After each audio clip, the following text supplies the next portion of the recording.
చేతులు చెయ్యి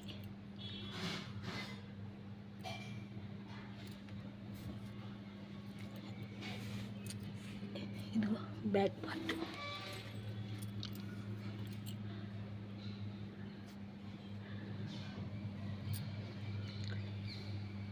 ఇలా కుట్టుకుంటే ముడతలు రావు. ఇదో నేను దాని మీద చేత్తో కుడతానండి ఆ టాక. ఇది టాక చేత్తో కుడతా.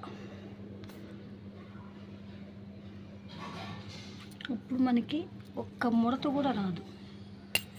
ఇదిగో ఫ్రంట్.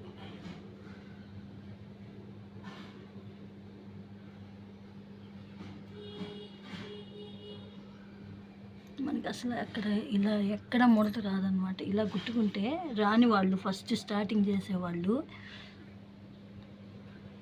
నేను ఇలాగే కుడతానండి, మిషన్ మీద కుట్టను ఎప్పుడు. నాది టైలరింగ్ షాప్ అయినా కూడా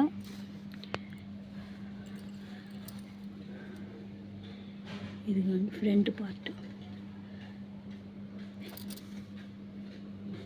ఇలా అతుకుతాను. ఇలా అతికి కట్ చేస్తాను. కట్ చేసిన తర్వాత చూపిస్తాను మళ్ళీ మీకు. ఏ పార్ట్ కా పార్టు లైనింగ్ చూపించా కదా, ఇదిగో ఇలాగ అతికేసుకుంటున్నాము. ఇలా కట్ చేసేస్తాను. అంటే మిషన్ మీద తీసుకొని జాయిన్ చేయకుండా నేను చేత్తో జాయిన్ చేస్తానండి. మనకి ఎక్కడ ముసక కానీ ముడత కానీ బుసక కూడా రాదు.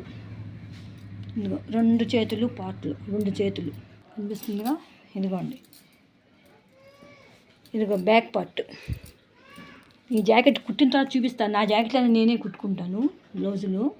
నాకు ఇదివరకు టైలరింగ్ షాప్ ఉండేది. నా మ్యారేజ్ బ్లౌజులే నేను కుట్టుకున్నాను.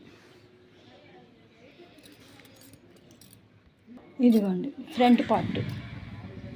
ఇదిగో ఫ్రంట్ పార్ట్. ఇది మెడ, ఇది చంక. ఇదిగో 2 పార్ట్లు. 1, ఇదిగో 2 చంక పార్ట్లు. Front, left, right. ఇదిగోండి బ్యాక్ పార్ట్. ఇదిగో 2 హ్యాండ్స్. ఇంకా కుట్టేటప్పుడు చూపించడం కుదరదండి. జాకెట్ కుట్టేసిన తర్వాత మొత్తం ఇంకా పెడతాను. ఇదిగోండి, అసలు ఎక్కడ ఒక ముడత కూడా ఉండదు. ఇదిగో చాలా నీట్గా వస్తుందండి బ్లౌజు. ఇంకా చేతి కుట్లు వేయాలండి. ఇంకా ఈరోజు వేసే నిదానంగా చూసాను. ఇదిగోండి కుట్టుకున్న దారాలు ఇలా వస్తాయి. దాన్ని వేస్ట్ తీసేసుకుంటే సరిపోతుంది. నీట్గా వస్తుంది జాకెట్. చూసారుగా, చేతి కుట్లు వేయాలి. చేతి కుట్లు వేస్తాను. హెమ్మింగ్లు వేయాలి. హెమ్మింగ్లు నిదానంగా వేద్దాం. అదిగోండి వైట్ దారం అంతా మనం తీసేసుకోవాలన్నమాట. వేస్ట్ దారం అంతా మనం ముందు వేసుకున్నాం కదా. అదిగోండి ఇక్కడ కూడా కనిపిస్తుంది చూడండి, తెల్ల దారం కనిపిస్తుంది కదా. అదంతా వేస్ట్ దారం అంతా తీసేయాలి. అంటే మనం జాయింట్